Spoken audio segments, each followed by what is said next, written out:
People don't know their mandate, so they are jealous of other people. If your mandate is to be an intercessor, why are you troubled about the person traveling from nation to nation? It will not even get your attention because it's not part of your script. The reason you can be jealous about what somebody else is doing is because you don't know the one you are called to do. If God calls me to sleep, why will I be bothered about the person dancing? If God calls me to intercede, why will I be bothered about the person who is on every flyer? The reason you find jealousy, backbiting, evil in church is because mandates are not known. So people want to do everything. If God tells you your place is at the back, naturally the desire to stay at the front will die, because you know that's not where you were sent to.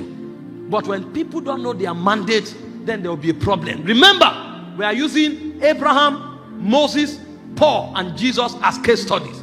You have seen that all of them had encounters before they started.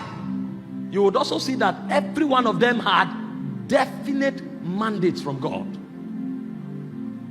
For Abraham, the Bible said to him in Genesis 12, God now showed him the mandate.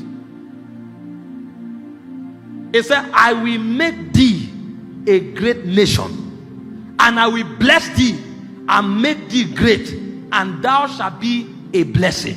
So Abraham knows that his mandate is to become a nation. It's on the strength of that understanding that made Abraham live the kind of life he lived.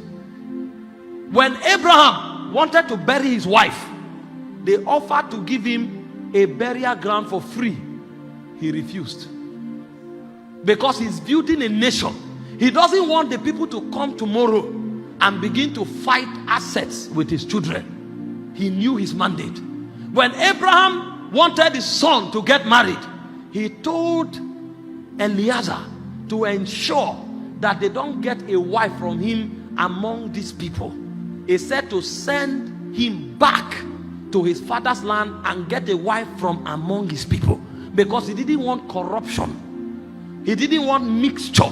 He knew God was doing something and he will need a pure breed to sustain it. So the marriages of Abraham and his children was informed based on the mandate. Why? I will make of thee a great nation. If he marries from the nation around, or if his sons marry from the nation around, they will make those hidden nations too great.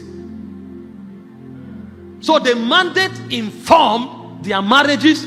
The mandate informed their lifestyle and the way they did business. Don't dash me your land. No, I will pay for it. What is the what? He measured it and paid. When Abraham went to the battle of the kings in Genesis 14 and destroyed 4 kings, the king of Sodom came to give him the spoils. He said, I will not take even a latchet from you, lest you say you made Abraham rich.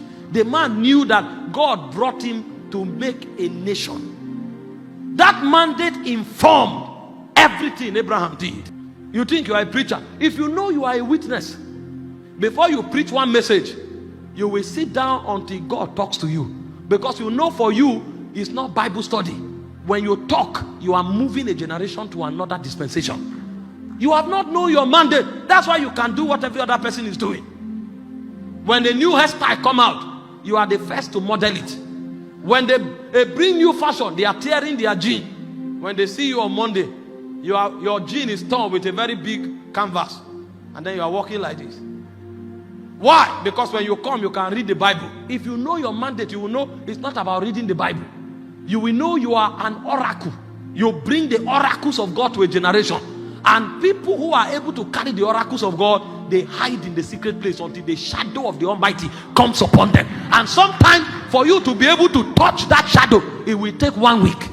So you may stay indoors for 5 days to preach one message, because you are not a Bible teacher.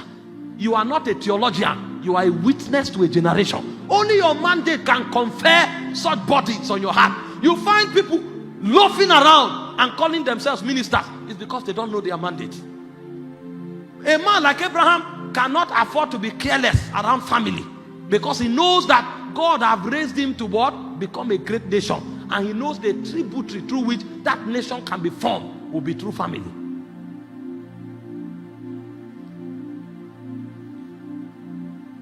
What was the mandate of Moses? Get down to Egypt.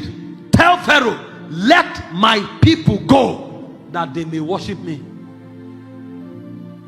Exodus 5 verse 1. Exodus 7 verse 16. Exodus 8 verse 1. Exodus 9 verse 1. Is it that Moses doesn't have any other message?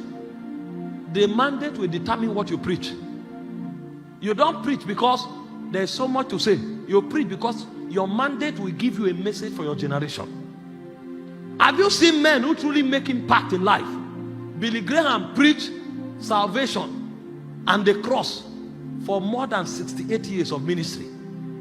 Bishop David Oyedepo is preaching faith for more than 40 years in ministry. The mandate is what determines the kind of message you preach. I know there are many messages that are appealing, but when you find a mandate, that mandate will become a burden in your spirit.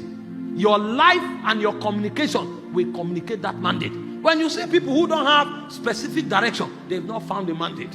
When you find people who you can't define them, they've not found a mandate. And they may be very charismatic, they may be very creative, but they are not ministers of God. Because when God puts a mandate on your life, that mandate will shape you. It will become a burden in your spirit. Jeremiah said, his word was in my bone as fire.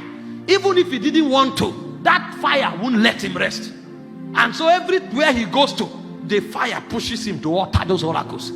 When you see people who don't have mandate, they can't affect their generation, because they cannot create impact enough to change things in the territory. Today they say one thing, tomorrow they say another thing. Today they live one lifestyle, tomorrow they live another lifestyle. There's no mandate. Every minister that satisfies the call has a mandate, and he sits on that mandate. You can't go to a ministry and then you don't find what God is saying. God told me to raise sons that can bear his burdens, to raise priests that can advance his will and his kingdom, and to raise kings that can exercise his government and reign in life. Any day you hear my message, a body must come on you. Even if I'm teaching on prosperity, somewhere, somehow, a body, I must put something in your spirit that will make you go to seek God. If you hear it, you will assume you have not started. What have I been doing? The idea is to put a burden in your heart to go to seek God. And so even if I'm talking about marriage, it will result in a body. That mandate becomes a body. It flows out of you as a message. It flows out of you as a life. If you know this, competition will die. Because you can come here and prophesy, and it will be as if you are prophesying with razor blade. You will not see me come here and try to say, come, your name is Gideon, your name is Martha. It's not in my mandate. But when I talk, you will leave that meeting and you will seek God for the next 3 months. So if somebody is prophesying, I'm excited. I stand up, I clap, I jump up, I'm happy that people have been delivered. But it doesn't take anything from me. You see somebody doing well in his mandate, and then you lose your sleep. You are rolling on the bed. Can you imagine? This man now is raising crutches. I've never seen any crutches. So you now go for a miracle service, urgent miracle service, and you are lifting the crutches, but the person is not yet walking. You want the crutches to appear on camera so that you too, you are a criminal. I'm telling you why men are bringing reproach to the name of God. If God says you are a teacher, sir, somebody can raise the dead. Celebrate God. When you finish, sit down, carry your tools, and begin to open the Bible. When you are done teaching, go home. Because your report card is not with the congregation. Your report card is in heaven. No man can mark it. And men can clap you out of destiny. And men can choose not to clap, but because of your mandate, even though men despise you, you will walk into glory. And the angels will rise up to celebrate your arrival.